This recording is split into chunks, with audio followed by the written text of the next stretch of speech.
Okay, we'll go ahead and get started, and people can join as they are able.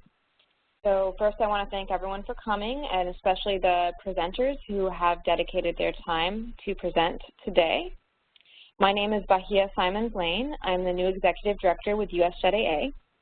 In case you're not familiar, US JETAA is a 501c3 tax-exempt nonprofit organization which was established to support the network of JET alumni and JETAA chapters in the United States. The mission of US JETAA is to provide support and resources to JETAA chapters and individual JET alumni throughout the United States in order to strengthen the capacity of the JETAA networks. US JETAA supports JETAA chapter leadership with programming, membership recruitment, chapter management, leadership, professional development, and fundraising. We currently have several programs that we participate in. We partner with the U.S. Embassy in Japan for the Microgrant Initiative, where we provide American JETs with microgrants or small amounts of funding to do projects with their communities. We also partner with Sasakawa USA to create a grant program for the JETAA chapters and sub-chapters to allow them to do more. We have a mentorship site visit that supports chapter development. We recently visited the JETAA leadership in Boston and Portland, and we will be going to Boulder, Colorado very soon to support that chapter.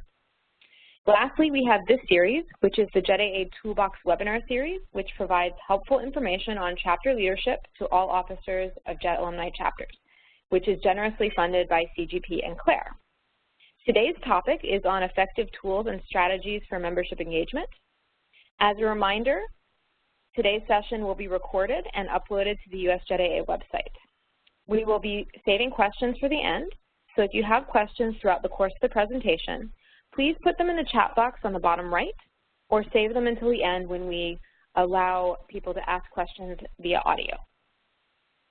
If you are participating by audio, we do ask that you keep your microphone muted. I will be muting new users as they join. Okay, thank you all for joining. I'm going to pass on the host privileges to Stephen Horowitz, who will be talking about JETs in the JETAsphere.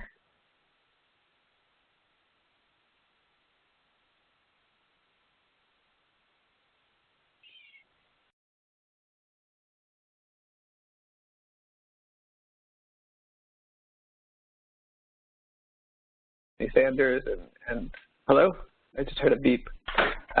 Anyway, first, I just want to say how exciting. Stephen, I just unmuted you, so please back up and start from the beginning. Oh, okay. Okay, good. I was just kind of rambling anyway. Okay, first, I just want to say thank you to US JETAA and to Bahia and Stephanie Sanders and Paige and Laurel, everybody who helped organize this and sort of laid the foundation for making this happen.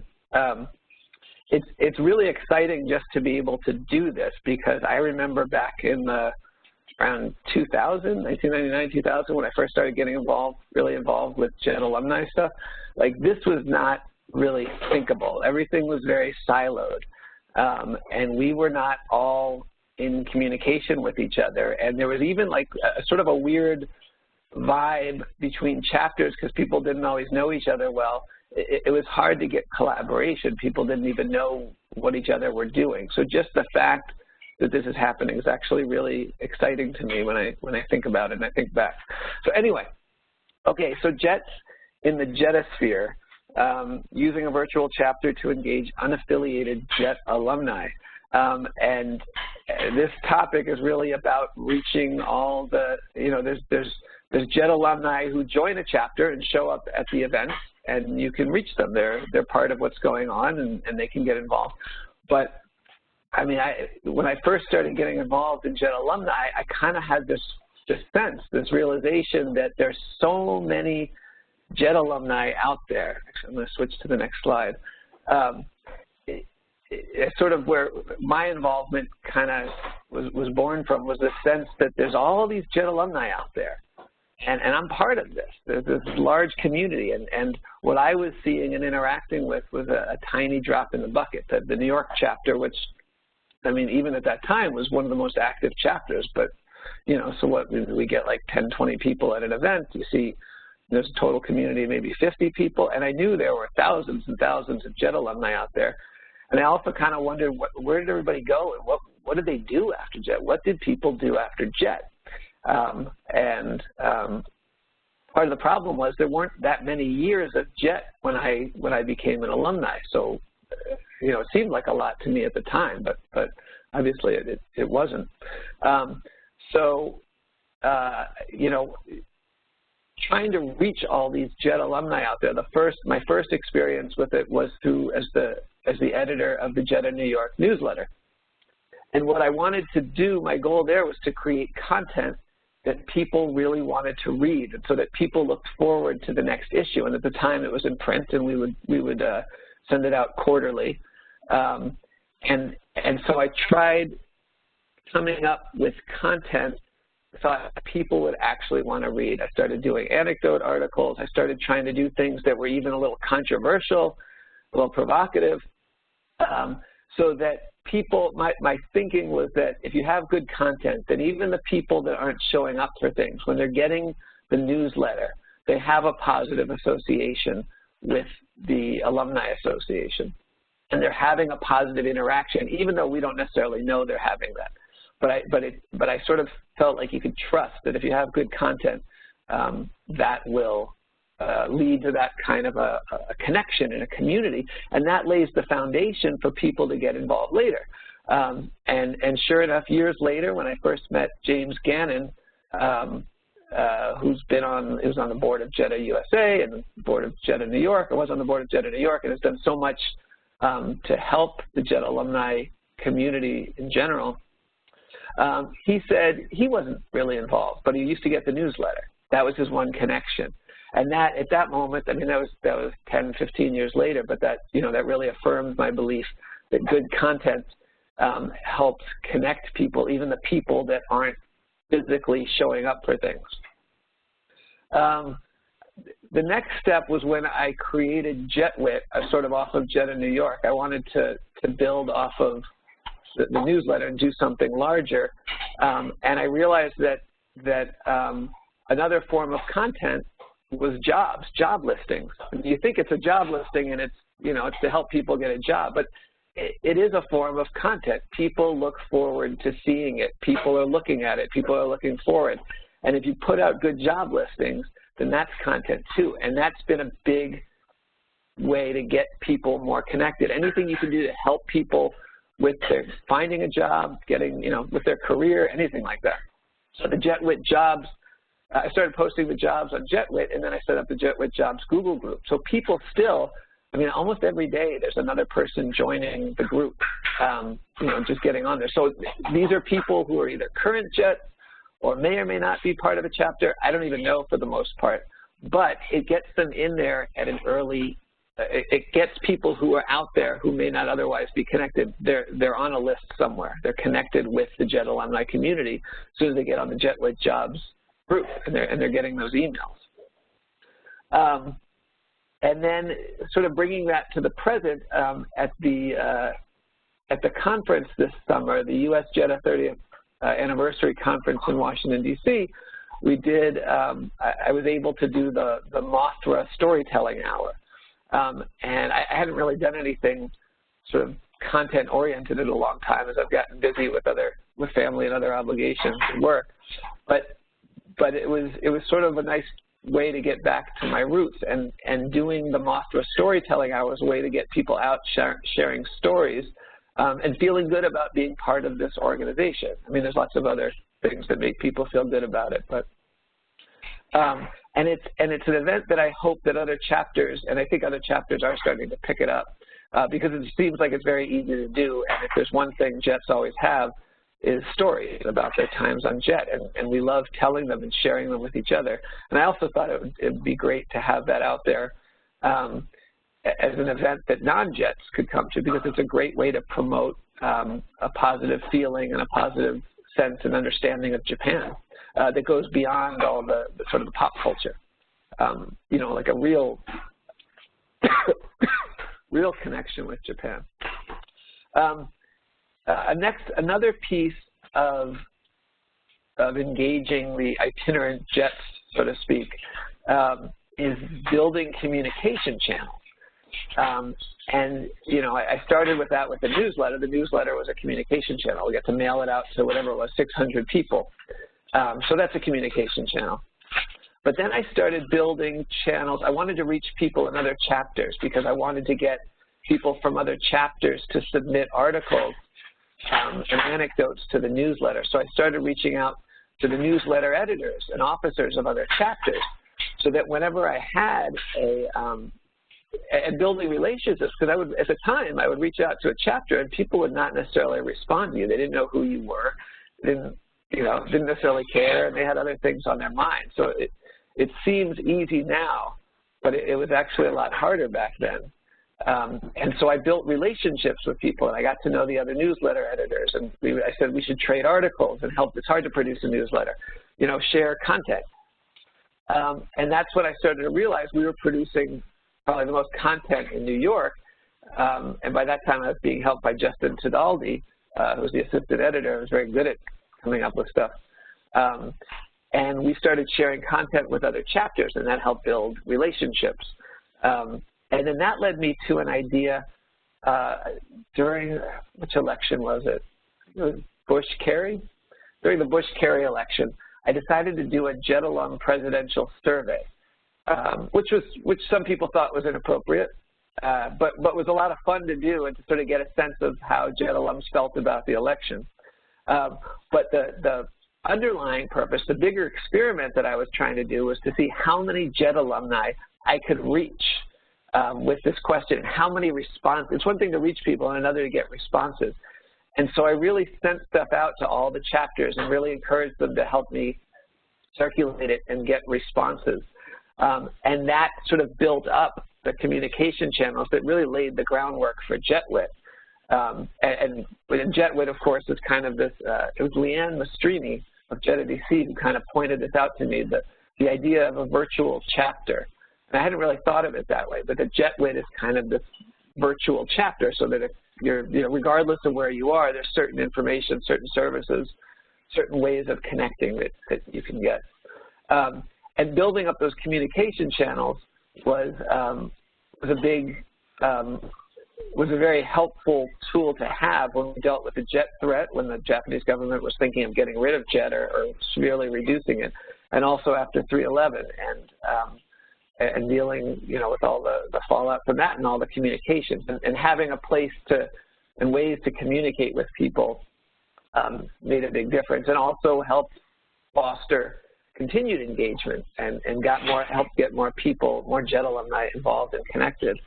And that ties in with the notion of points of entry. I think another big piece of getting itinerant or unaffiliated JET alumni involved is having lots of points of entry. People don't just come in through a Google group or just through Facebook. They do all these things, or just one of them or a couple of them. And it's important to have all of these sort of hooks out there. And one of the things I tried to do was just set up lots of LinkedIn groups, professional groups, prefectural groups, with nobody really on them, but with the idea that once they're there, when people ask for something, you can point them to them. And it's a way to connect with other JET alums with similar interests or similar backgrounds.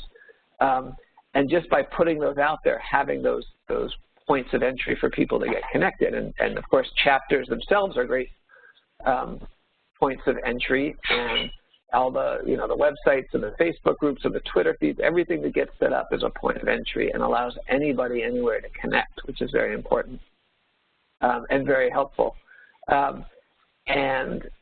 You know, and once you have people connecting in these ways, then you can start connecting the dots. Then you can sort of, you know, especially if you're at sort of the center point of these points of connections. If you're the person managing a Facebook group, if you're the person, you know, people who have helped me with JETWIT jobs circulation, if you're at one of those points, there's a lot of information coming through you.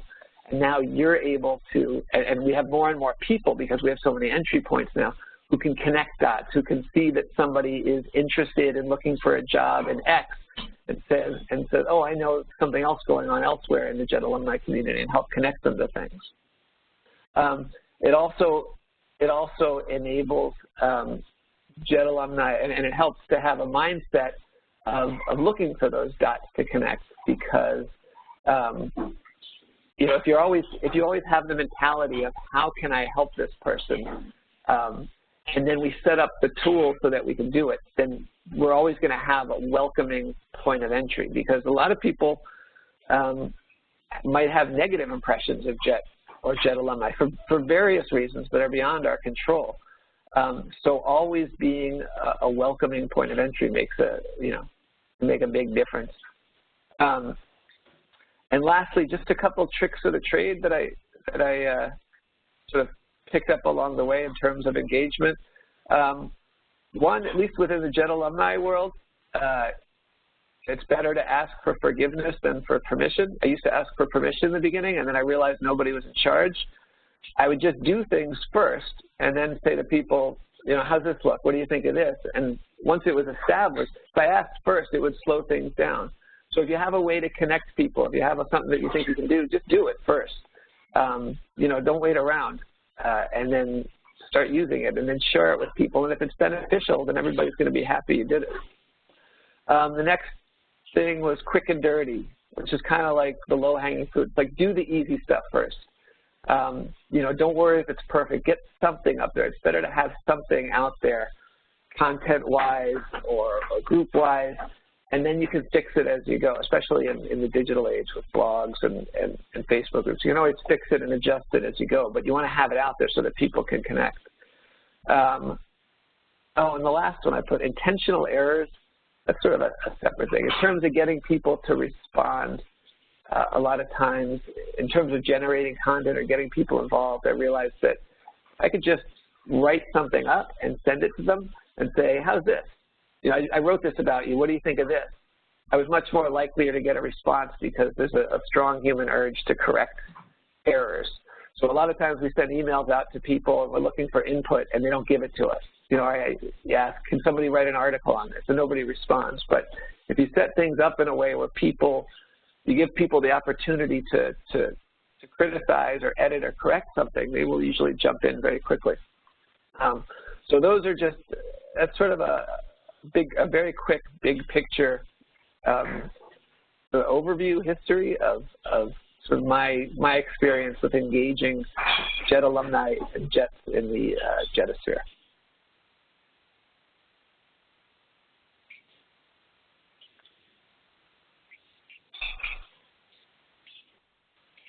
Thank you so much, Stephen, for that very interesting presentation. As a reminder, we will be taking questions at the end. If you have any questions that you want to make sure we get to, you can put them in the chat box on the bottom right. Otherwise, just wait until the end and we'll open up the microphones for people to chime in. Next up, we have Christina Omori. Christina, please introduce yourself at the beginning before you begin. I am going to pass the host privileges to you now.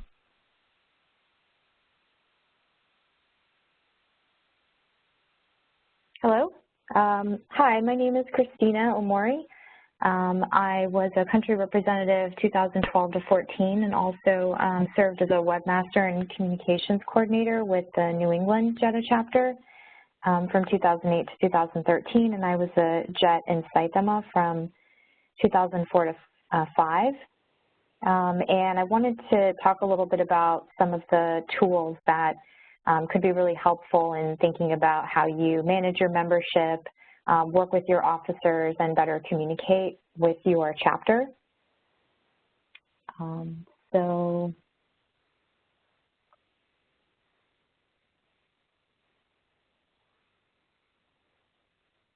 So as we know, it takes a lot to pull off a really great event with your chapter, and it doesn't always necessarily mean how many people you get.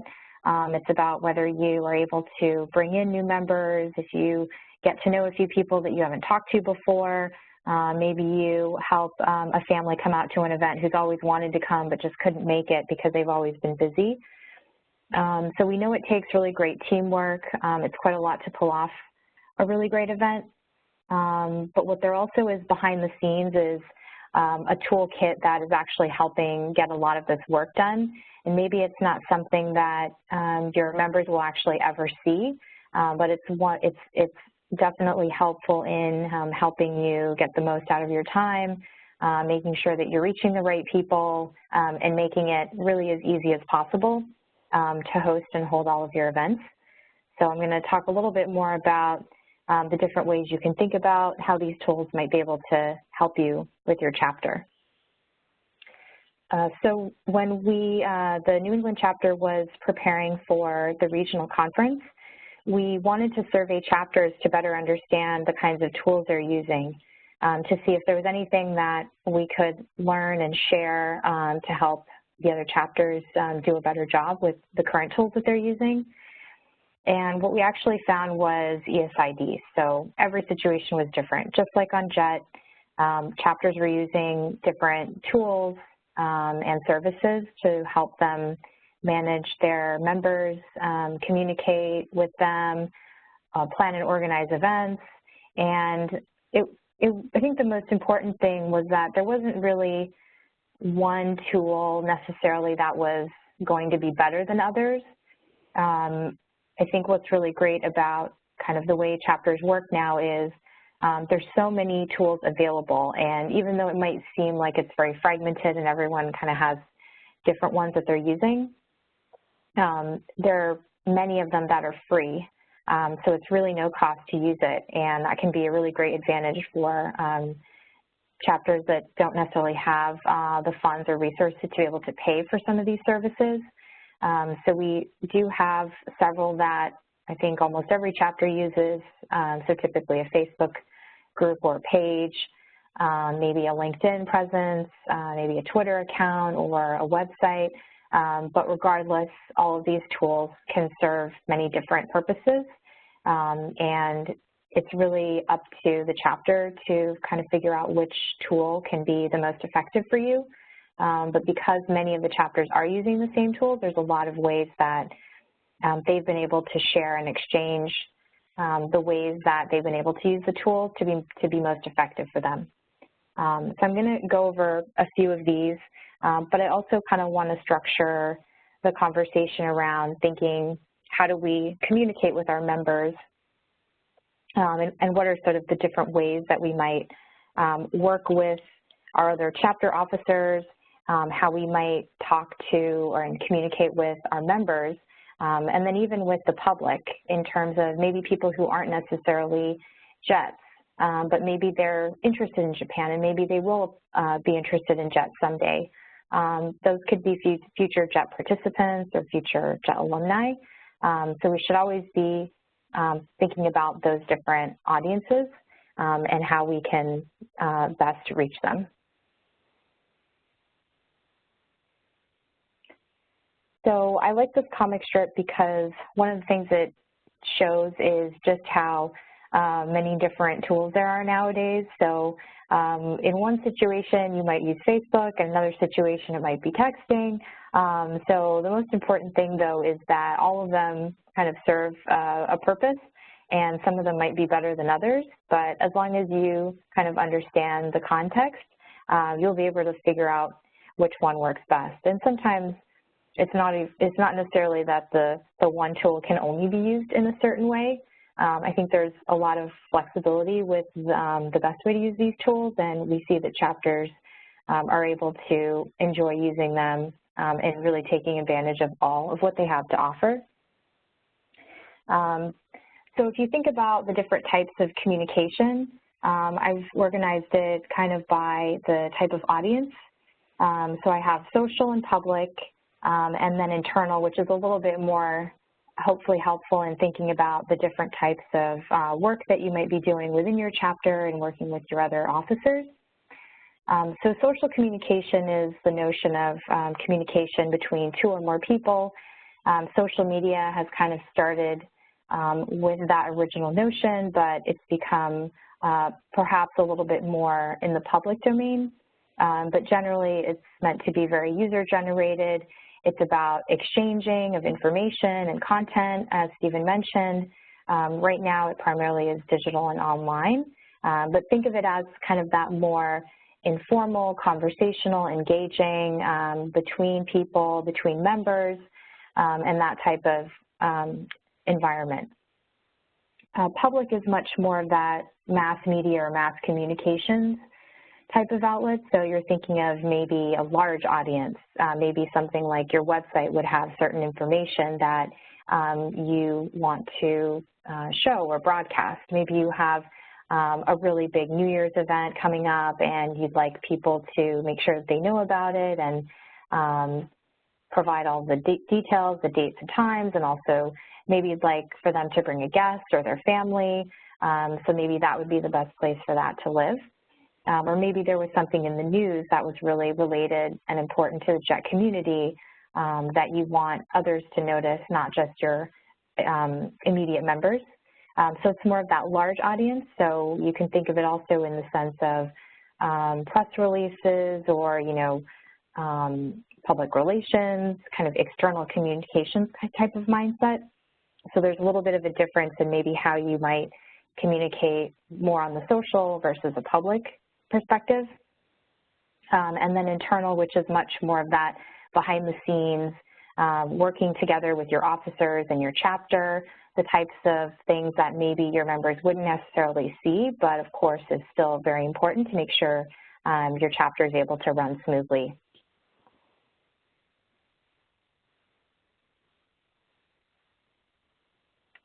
So I've got a few pictures and examples in here about the different types of communication and sort of the tools that might help you in the different types of communication. So for public communication, I'm pulling examples here from the US JETAA chapters, organization. You can see that they have a really great website, logo, and throughout the different sort of platforms, they have a very consistent look and feel and images. So if you're having, say, chapter announcements, you're probably going to want to have a website, and within the past few years, I believe, the recommended platforms to use were WordPress or Joomla, and I believe WordPress might be a little bit more user-friendly. It's very popular with sort of blogging communities. There are also some resources that I've linked at the end of the presentation based on what other JET alumni have shared about using WordPress and some templates and other kind of tools that can help you get started. Facebook pages are also a great one. So Facebook has pages as well as groups. And one of the things that pages tends to be used more for is maybe like a large company or a large brand. It tends to be kind of functional similarly to a website would be. Groups tends to be a little bit more conversational, which I'll talk about on the next slide. Twitter can also serve both purposes, but often can be a more public in the sense of kind of sharing information, but much more real time.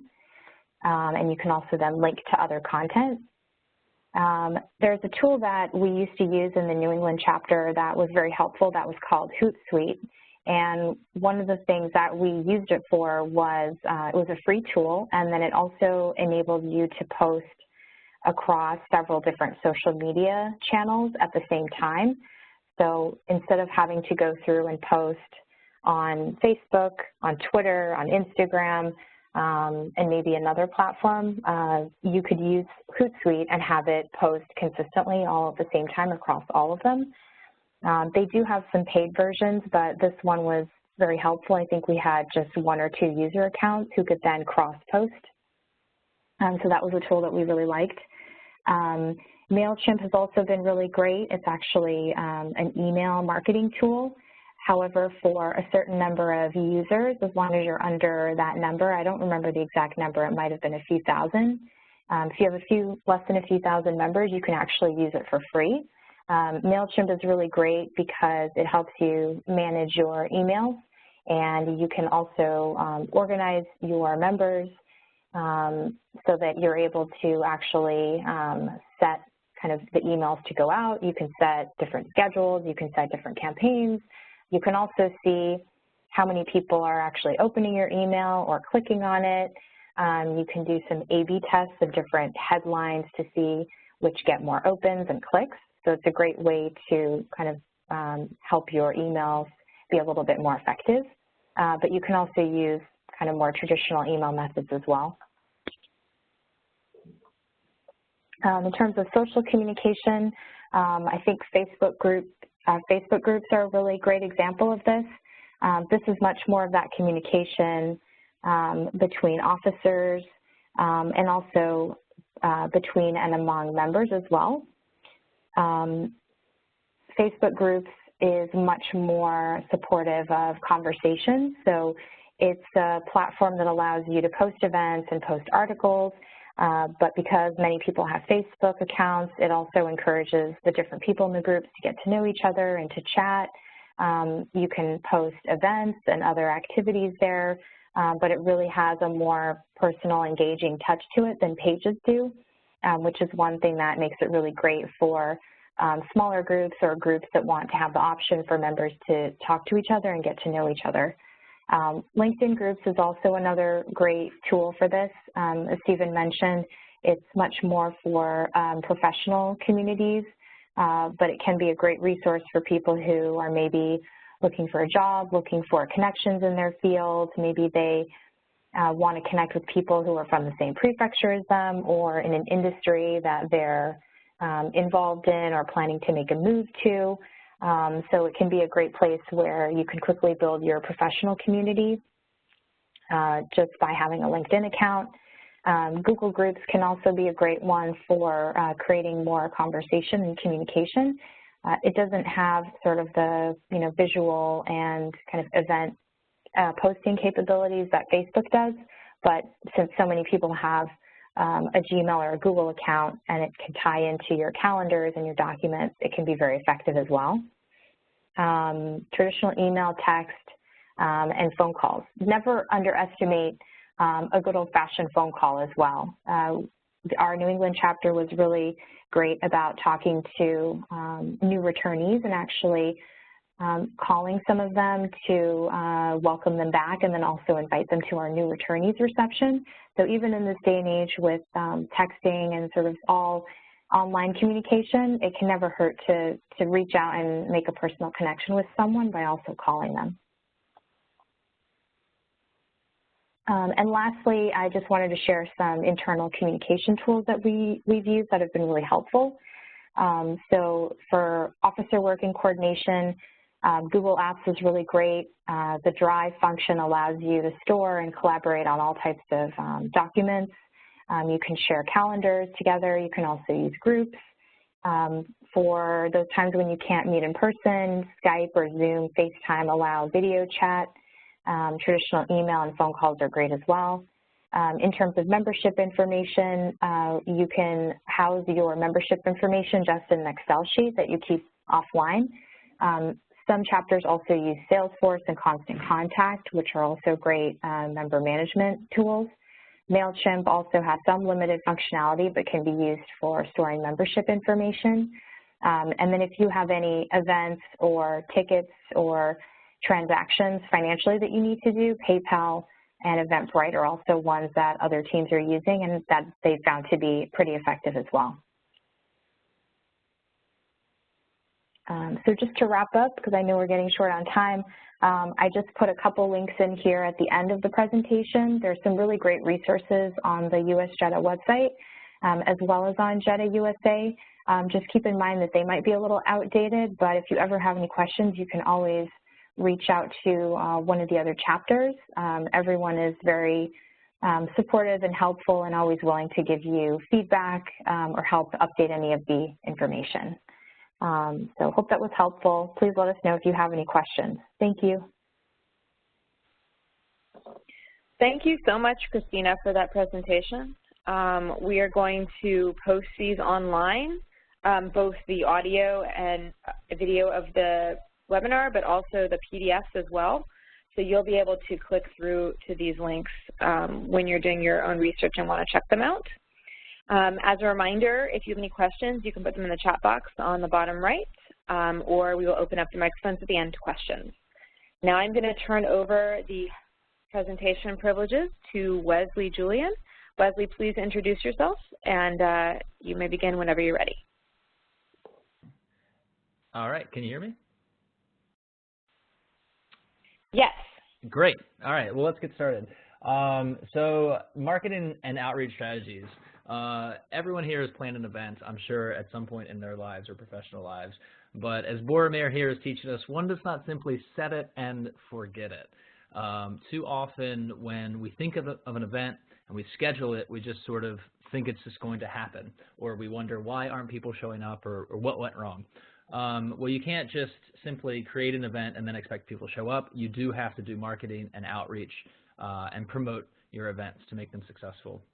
Right before I really get started, I'll just introduce myself. I come from a background in public relations and marketing. I was the director and producer for Tohoku Tomo and the 113 Project, former JETAA Chicago President Officer. And the reason I mention all this is because this particular presentation will be a specific case study for Tohoku Tomo and the 113 Project film series. We did screenings for these two films, Tohoku Tomo being the 60-minute documentary film about volunteers following the Great East Japan Earthquake, and the 113 Project being a short film series highlighting businesses, young adults, and the recovering area in general after Tohoku Tomo.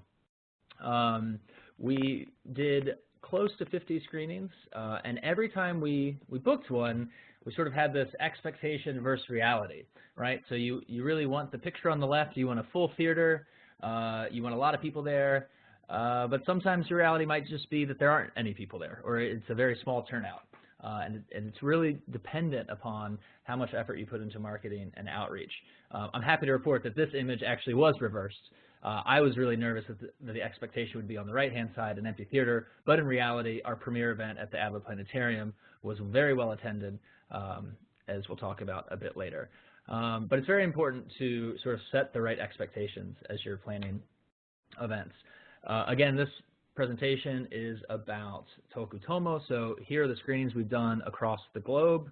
We also had one in Australia as well. The list here is incomplete, but you can see it at tohokutomo.com. We had lots of events, and I wanted to show you one that I was really proud of. We worked with the Omaha Film Society for this event at Film Streams. No, Tohoku Tomo was not nominated for an Oscar, but yes, it was on the same screen as Oscar-nominated shorts, which is really exciting. You can see it there. We had the poster up, and again, we had a really good turnout. This was largely due to the efforts of the organization hosting it, but it was a collaborative effort, and we'll go into some of the details about how that gets done. So when you're organizing an event, you've got those expectations versus the possible reality. It's really important to set realistic expectations. When you're planning an event, you need to understand how many people will actually show up or are likely to show up. And the way to really jump right in is to set the date first. I found with Tohoku Tomo, with all of the screenings and conversations back and forth between organizations and individuals, there's a lot of conversation, but once you set the date, everything else falls into place. Similar to what Stephen was saying earlier, not quite quick and dirty, but you just need to do it. You need to take that first step and set the date.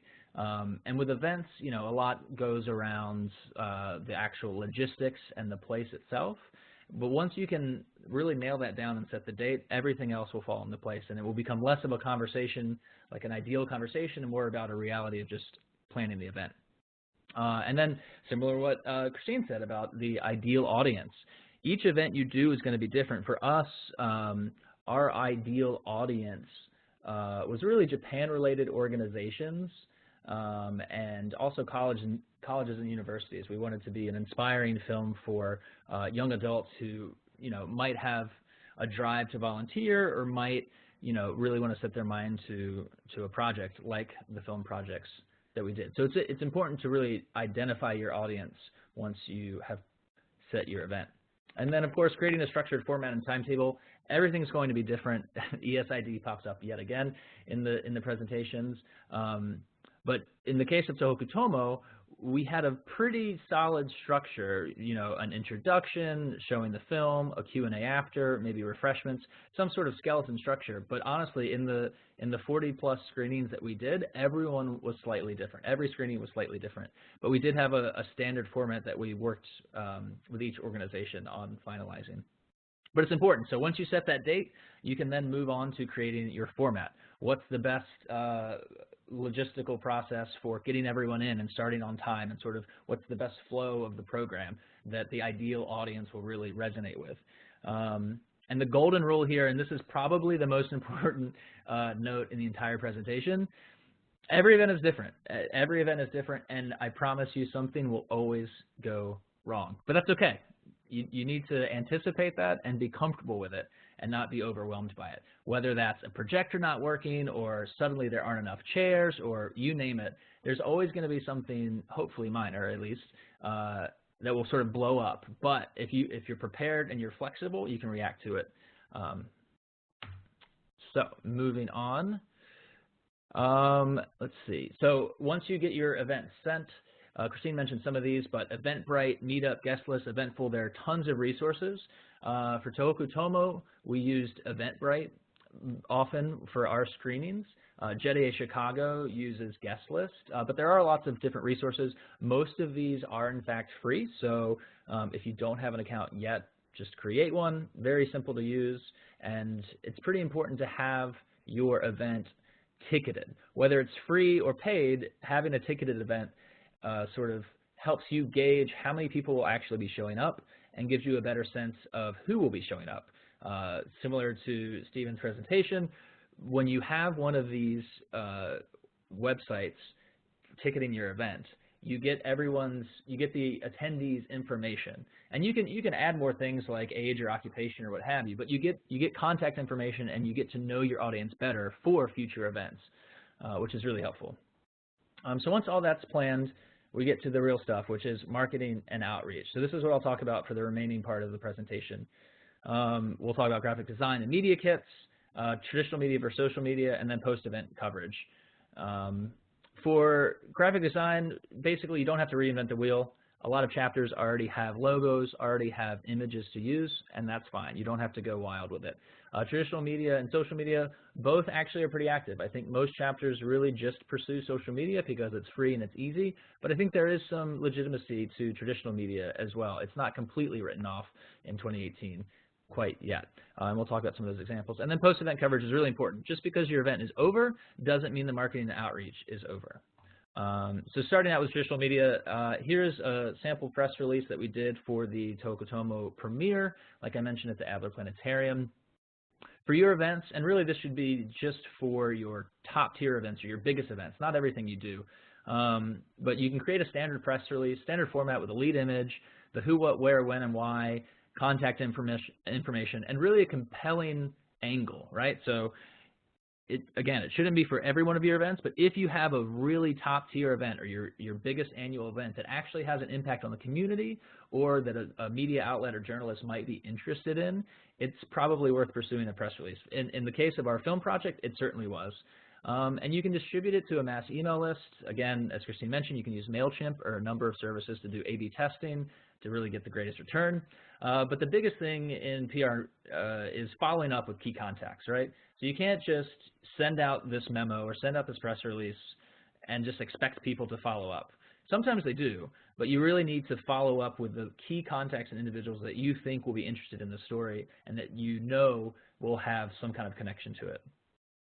So we were able to do that for our premiere. It got into the weekly jangle, which is a local Japanese press. You can see the picture here, which really helped boost our attendance. And also, as Stephen mentioned, it's just more points of contact, right? It's more, because our goal with the film was to really get the word out about all the volunteers and friends of Tohoku and get people interested in the region. And so this little clip right here, even if somebody didn't come to the film, they may have seen this, they may have gone to tohokutomo.com, which you can see listed there, and may have learned about it. They may have, at least for a moment, thought about Tohoku and contributed to it that way, which is really important to us. And in the traditional media, Tohoku Tomo and the 113 Project ended up in the Japan Times, the Kahoku News, Nikkei, US Shimbun, US Jangle, and some local college papers as well. So traditional media, again, isn't completely written off. It's also not completely overwhelming either. For JETAA chapters, just reach out to your consulate. Every single consulate has a media relations position. They have contacts with the media, and I'm sure they would be willing to help if you just sent them an email. Also, I put this in here for events because it's sort of traditional as well, right? Like a flyer for your event. it's sort of a crossover between printed and digital, right? These work digitally, but you can also print these out. So for Tohoku Tomo screenings, we handed out flyers at events. We handed out flyers at the Japan Information Center. And these are some examples of flyers from our screenings across the country. In the case of Tohoku Tomo, we weren't always the host, so we didn't always have creative control over what it looked like. But it's important to sort of work in dialogue with what, excuse me, with the organization and what they have. Which, by the way, I skipped over graphic design and media kit, so I'm going to hop back to that real quick. When you're planning your event, once you set the date, once you've got everything rolling, it's very important to consider graphic design and media kits. These are the types of images that would go into your traditional media press release. These are the images that would go on your social media. And again, you likely have a lot of these existing things in your chapter. Try not to use stock footage. Try to use engaging photos of people, things that tell the story, like you can see the picture on the right is us in production. Sort of tell the story of what's happening and be consistent in your branding and your narrative throughout. So sorry to skip over that, but that is a very important feature as well.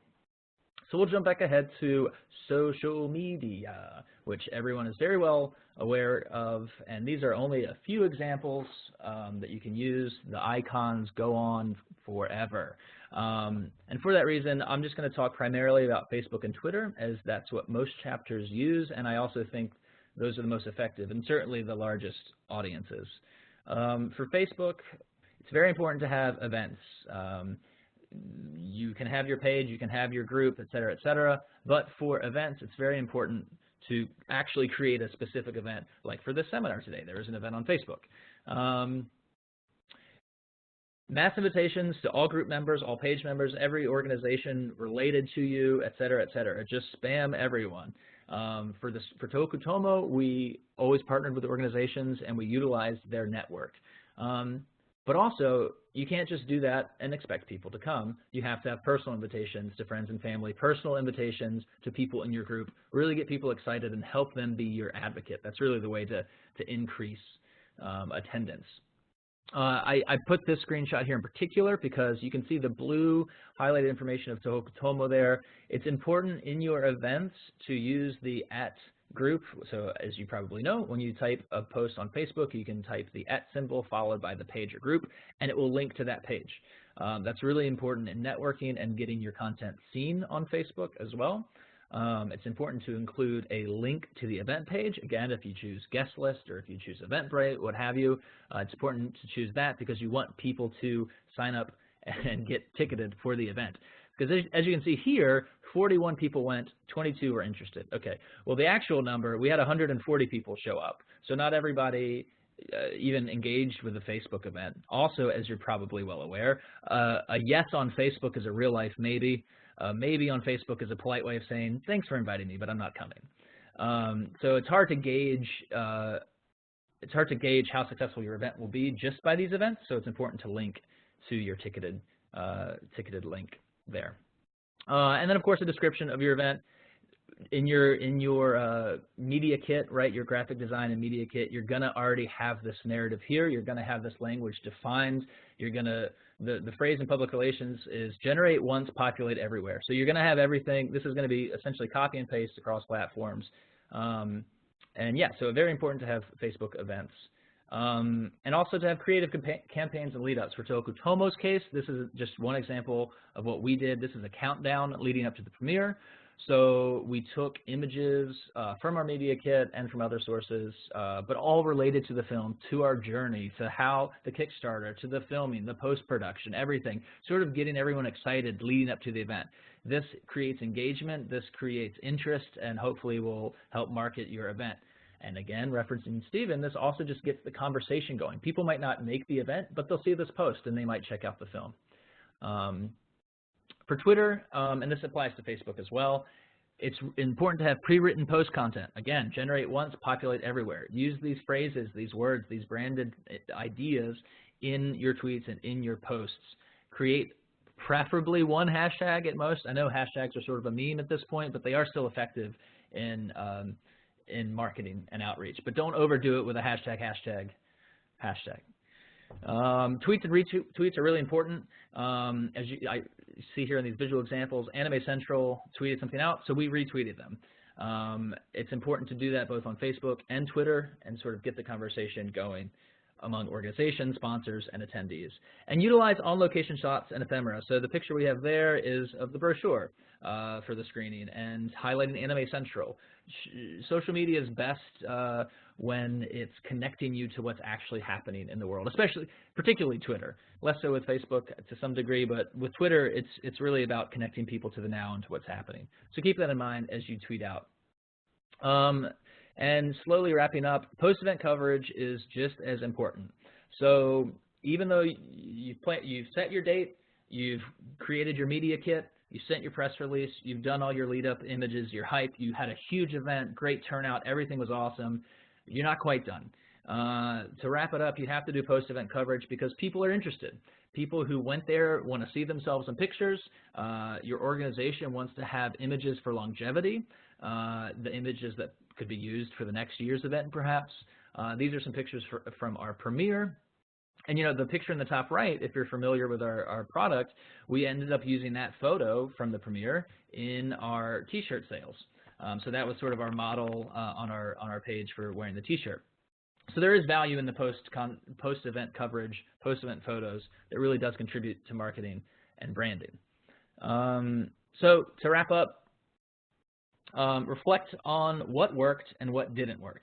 Because like I said, there's always going to be room for improvement. There's always something that's going to go wrong, whether big or small, and you're going to have to roll with it and sort of change it in the next one. And that happened with all of our screenings. Again, whether it's a missing cable or the DVD didn't work or the microphone's not working, something's going to happen and you're going to have to act on the spot. But hopefully you'll be prepared for it and learn from it. Secure that post-event coverage. Social is certainly the easiest because you can just tweet out events. You can live tweet it. You can Snapchat it. You can do a follow-up post after showing all the photos. Traditional still holds value too. Like we had journalists show up at events, and then they want content after that, right? So you're not getting the pre-event coverage. You're getting the post-event coverage. And then honestly, I mean, maybe this is just me, but it's important to treat you and your team to celebratory drinks or dinner, whether it's snacks or if it's a small JETAA group, you're going over to someone's house, whatever it is. After especially a big event, it's really important to reward yourself for all the hard work you did. Relax, use the time to unwind, and sort of laugh about, you know, again, that missing cable or what have you, or celebrate the huge turnout. I would say that that's very important. And I know we're almost out of time. But bonus content, there's one more, not related to the Tohoku Tomo case study, but I wanted to throw this out there. As an example of traditional media, JETAA Chicago's 2014 Shinenkai, we did a press release. Again, you can see we have our logo. We have images from the year prior, right? So taking that post-event coverage and utilizing it the next year. This was shared with all local Japanese-related organizations and educators. But then rather than just leaving it at that, we followed up with the key leaders and the most likely to attend people, especially the teachers, and got them hyped up and got them to be our advocates. And this was our, if I'm not mistaken, our biggest Shinenkai that we've had. I think there were about 160 people who came out for this. The flyer was very successful. We had it printed out. We had it on our Facebook page. It was a great example of marketing and outreach for the event. So I know I've talked a lot, but we can move on for everyone's questions and answers. Thank you so much, Wesley, Christina, and Stephen. We're going to open the floor to questions. I'm going to unmute those of you who are on this call. So if you have any questions that you'd like to ask verbally, feel free to ask them now.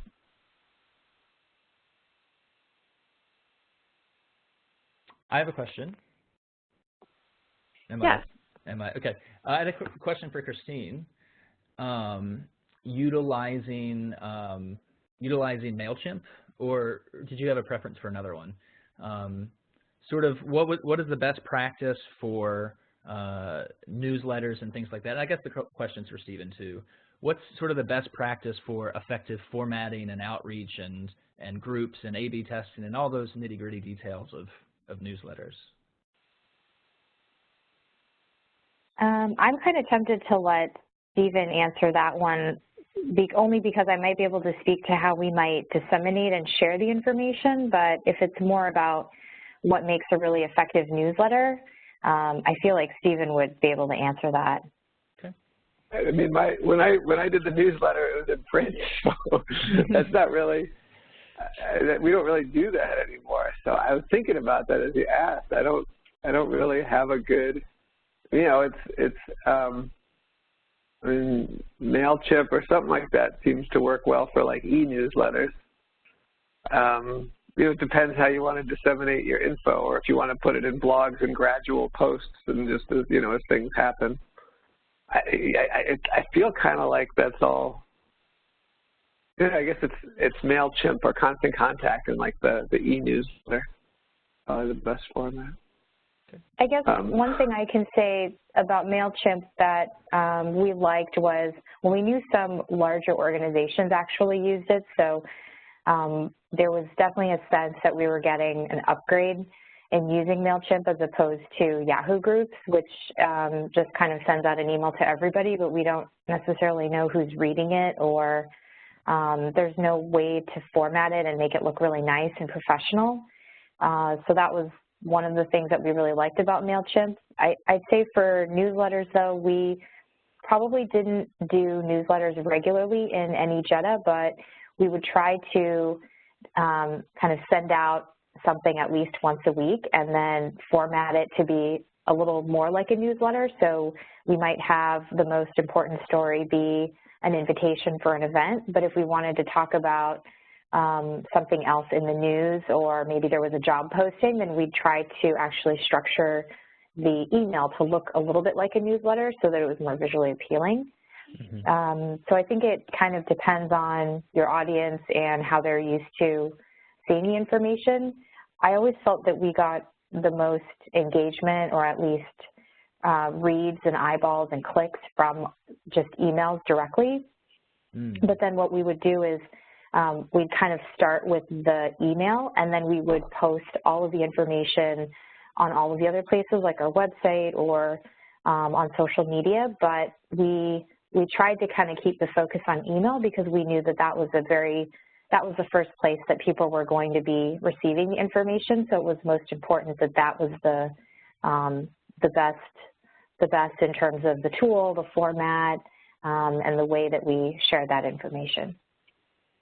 I was just thinking about something else, because I subscribe, and for years I've been subscribing to as many different chapter newsletters and emails as I can get. And recently I started noticing with JETAA Chicago web letter, and there was something where it's got some personality going on that makes you stop and want to read it more. I mean, you know, most of the web communications that I get from the chapters are all pretty, you know, they're good and they look nice and they've got good info and everything like that. But Chicago started like putting in photos of members and sort of funny captions and other stuff, and it was like a little more provocative and more engaging, to be honest. And I was really struck by that. I don't know who's doing it in Chicago now. Do you know, Wesley? Is that you?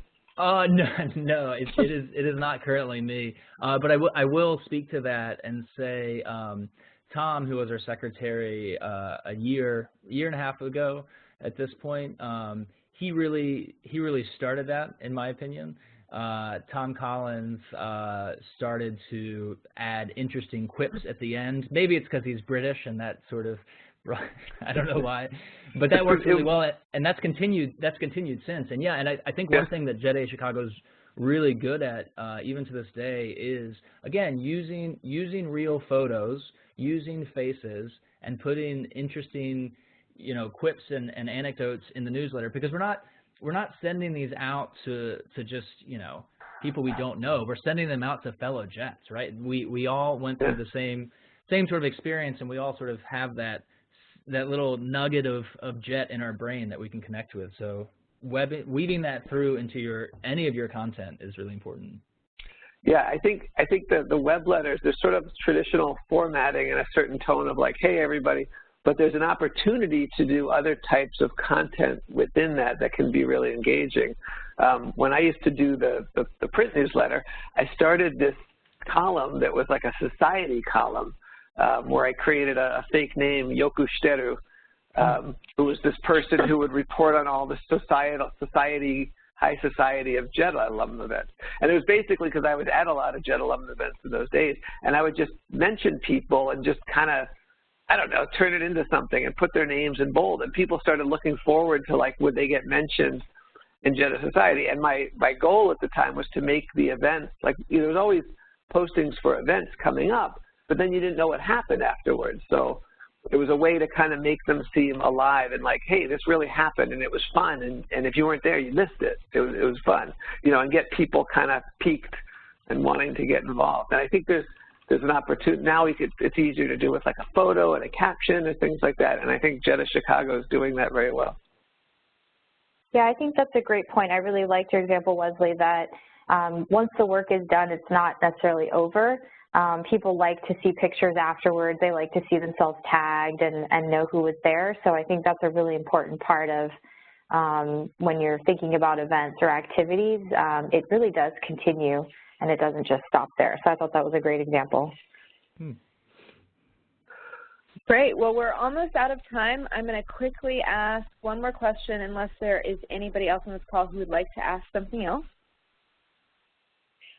So my question, and since we are pretty much against the clock, let's answer briefly. We'll start with Stephen and then go to Christina and then to Wesley. If you could choose one online medium for promotion and you couldn't use any other ones, which one would you choose and why? Oh, wow. I guess Facebook, right? That's the quickest, easiest way to connect people. And when I don't have time to do something, like I just saw Anthony Bianchi's thing on NHK. He did something cool in Japan. I just shared it on Facebook, and I didn't have to do a blog post. I didn't have to write anything. I wrote a little bit. Yeah, so Facebook. I feel like I'm torn between email and Facebook, but probably Facebook. I think I agree with Stephen. Yeah, I mean, Facebook is king for the time being. I know in the case of Tokutomo and the 113 project, it was absolutely critical to us during production and connecting with people and finding the stories and tracking down the volunteers, and you know, almost everyone's on Facebook. So if you properly utilize the tool, it's certainly most effective to marketing and getting out your message. Wow, good question. Great. Well, thank you all for participating, everyone who called in, and especially thank you to Stephen, Christina, and Wesley for taking the time to be with us tonight. I think all of the presentations were really interesting. I definitely learned a few things. The video and the speaker materials, the PowerPoints for this session will be available on the US JETAA website probably in 1 to 2 weeks. And this is our last session for this this series, but US JETAA does plan to do more webinars in the coming year, so stay tuned, like our Facebook page. All right, thank you all so much. Have a great night. Thank you. Bye. Thanks. Thanks, Shanti. Thank you. Goodbye.